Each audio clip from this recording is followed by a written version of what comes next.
I've shared previously, and I will reiterate today, that gun ownership is a right, and with that right comes great responsibility. Based on the information and evidence I have received, today I am announcing charges against the shooter's parents, Jennifer and James Crumbly. The charges are as follows. James Crumbly is charged with 4 counts of involuntary manslaughter. Jennifer Crumbly is also charged with 4 counts of involuntary manslaughter.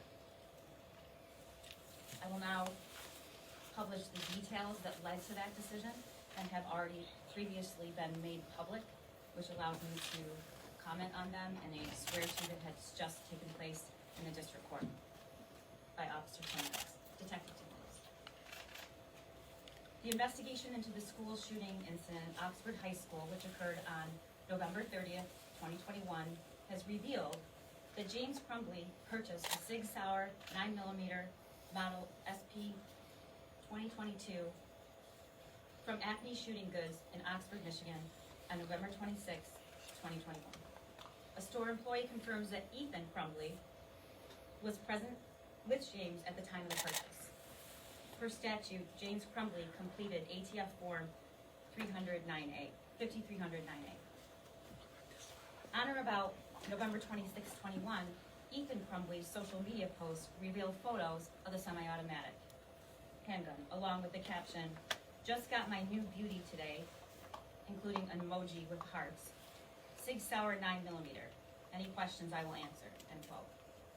Subsequent to the purchase of that weapon, one of Jennifer Crumbly's social media posts on about 11/27/21 read, quote, "Mom and Sunday testing out his new Christmas present," end quote. On November 21st, 21, a teacher at the Oxford High School observed Ethan Crumbly searching ammunition on his cell phone during class and reported the same to school officials. Jennifer Crumbly was contacted via voicemail by school personnel regarding that son's inappropriate internet search.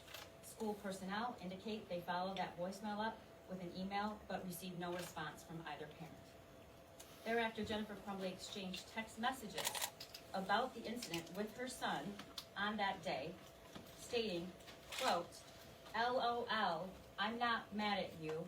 You have to learn not to get caught," end quote. On November 30th, 21, the morning of the shooting, the next day, Ethan Crumbly's teacher came upon a note on Ethan's death, which alarmed her to the point that she took a picture of it on her cell phone. The note contained the following: a drawing of a semi-automatic handgun pointing at the words, quote, "The thoughts won't stop, help me," end quote. In another section of the note was a drawing of a bullet with the following words above that bullet, quote, "Blood everywhere," end quote. Between the drawing of the gun and the bullet is a drawing of a person who appears to have been shot twice and bleeding. Below that figure is a drawing of a laughing emoji. Further down the drawing are the words, quote, "My life is useless," end quote. And to the right of that are the words, quote, "The world is dead," end quote. As a result, James and Jennifer Crumbly were immediately summoned to the school. A school counselor came to the classroom and removed the shooter and brought him to the office with his backpack.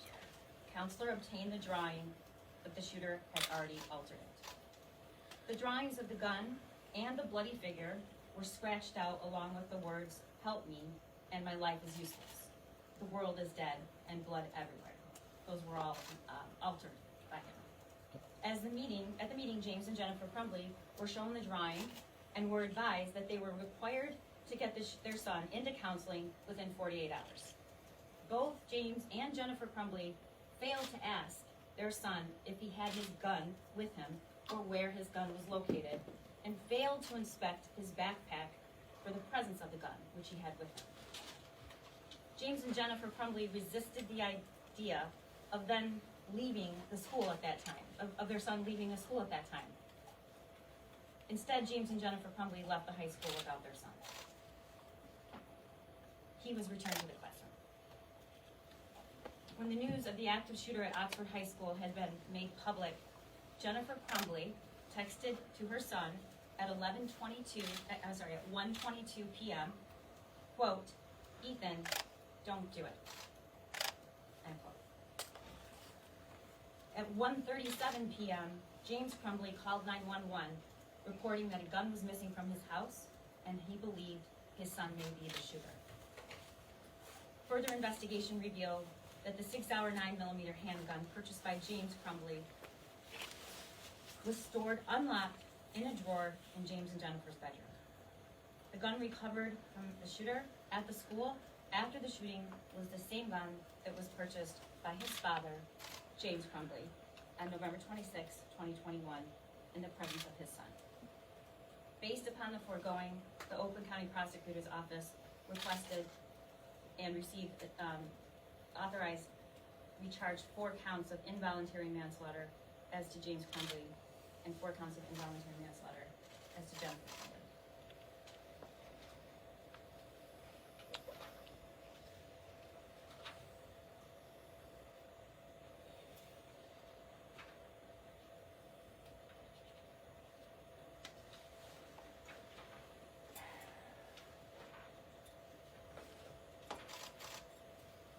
I want to be really clear that these charges are intended to hold the individuals who contributed to this tragedy accountable and also send a message that gun owners have a responsibility.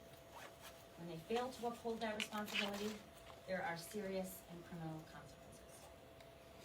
As we work together to honor the lives lost and all of those impacted by the evil acts this week, justice for the victims and their families is at the forefront of today's announcement.